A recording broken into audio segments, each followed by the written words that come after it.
C'est ça qu'il nous faut restaurer et c'est ça qu'il faut retrouver. Maintenant, une autre question, mais je vais peut-être me faire le privilège d'y répondre, puisque c'est une question très confortable. C'est de savoir comment le président Bassirou Diomaye Faye, son Excellence, le président de la République, M. Bassirou Diomaye Faye, a privilégié son camp au détriment de l'opposition. Ce n'est pas la contestation, puisque vous le savez, l'élégance républicaine et la tradition sénégalaise de féliciter le vainqueur du soir a été respectée par tout le monde. Ça montre notre engagement et notre option pour consolider le modèle démocratique sénégalais qui s'est bonifié et enrichi depuis que les deux candidats d'une élection, notamment l'élection présidentielle, ont eu l'élégance de se faire, le président Abdoulaye Wade, Abdou Diouf a félicité le président Abdoulaye Wade, et nous marchons sur ces pas-là. Mais il n'en reste pas moins que le processus a été jalonné de certaines difficultés, pour ne pas dire d'irrégularités. La première chose, la tradition sénégalaise en matière électorale, c'est d'organiser l'élection à partir du code électoral. Dans ce cas d'espèce, le code électoral a été mis de côté. En termes de délai, en termes de prérogatives qui appartiennent aux composantes de l'opposition et à l'ensemble des acteurs. Premier exemple, le président Bassirou Diomaye Faye, conformément à ses prérogatives, a sollicité l'avis du Conseil constitutionnel pour régler deux questions. La première, elle portait sur quelle était la date légale à partir de laquelle il pouvait procéder à la dissolution de l'Assemblée nationale. Et tout le monde se souvient qu'il avait saisi l'Assemblée nationale pour l'ouverture d'une session extraordinaire aux fins d'adopter un projet de loi de ratification, d'adopter la loi de règlement 2023 qui finalement aura été retirée, mais également de prendre les dispositions pour que le Premier ministre, en l'occurrence M. Ousmane Sonko, se présente devant la représentation nationale pour procéder à sa déclaration de politique générale conformément aux dispositions constitutionnelles et légales. Que nenni. La veille, il procède à la dissolution de l'Assemblée nationale, donc il n'y a plus d'espace pour le Premier ministre de venir faire sa déclaration de politique générale. Mais les Sénégalais retiendront une chose, que l'Assemblée nationale a été saisie par un décret signé des mains du Premier ministre et des mains du Président de la République et contresigné par le Premier ministre. Donc, la signature du Président de la République est une signature importante puisque c'est ça qui fait la crédibilité de notre État et de notre République. Il saisit le Conseil constitutionnel qui lui donne un avis le 5 juillet répondant à ces deux questions et procédant également de fait à la suppression du parrainage pour ces élections, sans concertation et sans information. Nous n'avons été informés de tout ça que lorsque la date de l'élection a été arrêtée.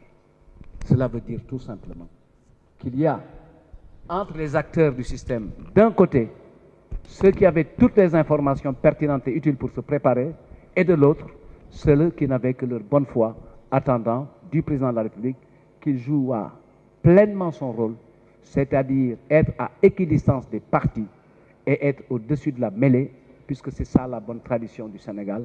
Mais malheureusement, le constat est là. Nous ne nous appuyons pas sur ça pour justifier une défaite. Absolument pas. Loin de nous. Mais il est de tradition que l'on pointe des irrégularités, des anormalités et des difficultés qui ont jalonné le processus électoral, dont également il y a eu d'autres éléments qui peuvent être consignés comme étant en deçà du standard électoral au niveau du Sénégal, la rupture d'égalité entre les citoyens, du bourrage d'urne. Mais le Sénégal vaut mieux que nos petites contestations puisqu'il faut préserver et maintenir cette tradition d'élection apaisée à contestation nulle, sinon marginale. Oui, nous avons été victimes d'une manœuvre qui s'apparente à un délit d'initié parce que d'un côté, les uns avaient la bonne information et de l'autre, les autres ne l'avaient pas. Merci. Maintenant, je voudrais peut-être demander à Elhadj Amadou Sall, puisqu'une question nous a été posée sur comment faire pour restaurer l'état de droit. Et je pense qu'il est très bien indiqué et à sa place pour répondre à cette question, au regard de ses dernières plaidoiries notamment, et je voudrais en profiter pour le féliciter de son action militante et de son engagement pour la défense de ceux que nous avons considérés comme étant injustement arrêtés par par des propos, et aujourd'hui c'est la liberté d'expression qui est en mise en péril dans notre pays. Amadou, vous avez la parole.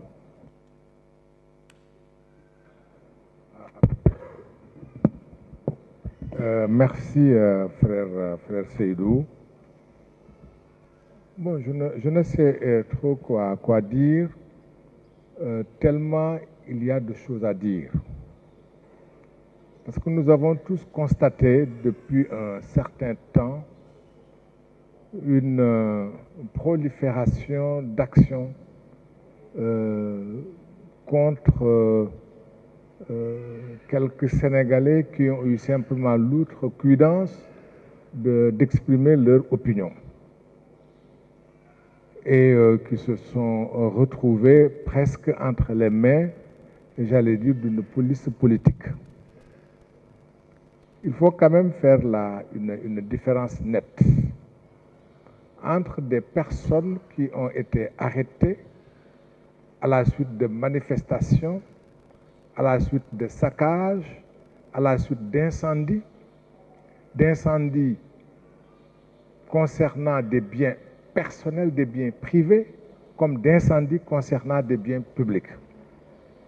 Vous vous souvenez, nous nous souvenons tous, la faculté, le chapiteau de la faculté de droit a été incendié. Le coude a été brûlé.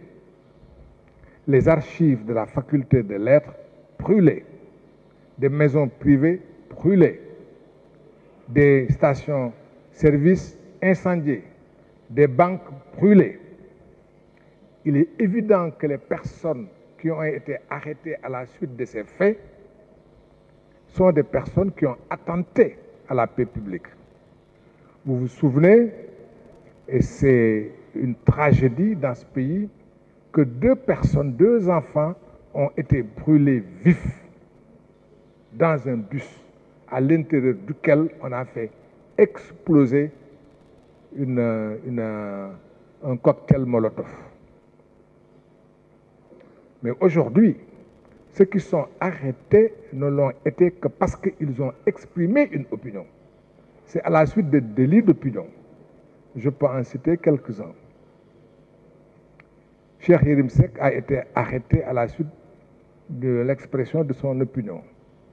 Le commissaire Keïta, ici présent, Ahmed Suzanne Kamara,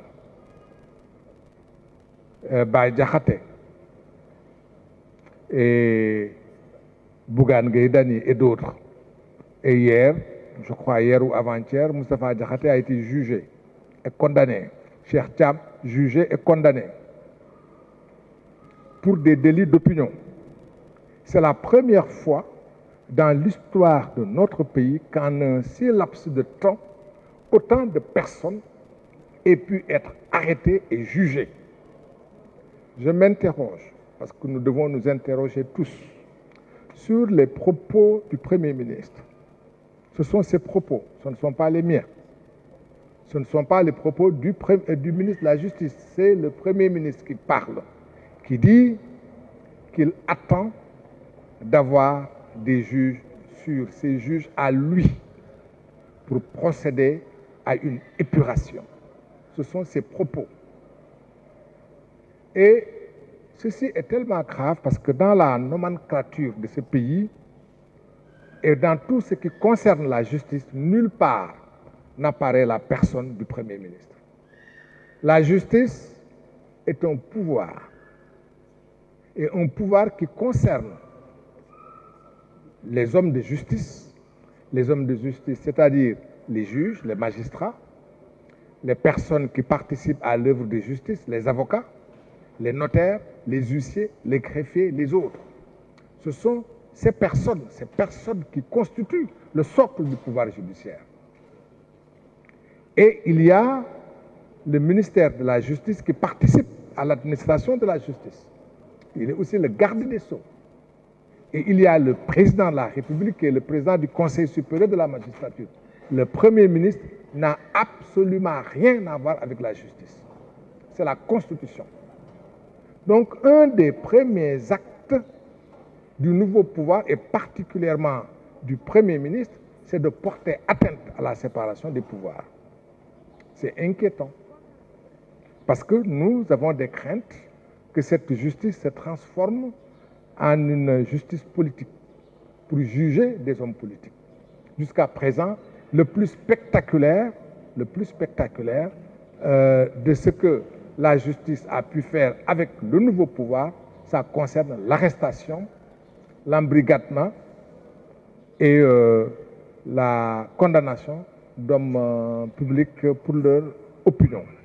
On s'inquiète pour ça et nous espérons qu'avec cette nouvelle législature, que les députés du peuple, en tout cas les députés issus de notre coalition, seront les gardiens de l'orthodoxie et de la stricte séparation des pouvoirs. Merci.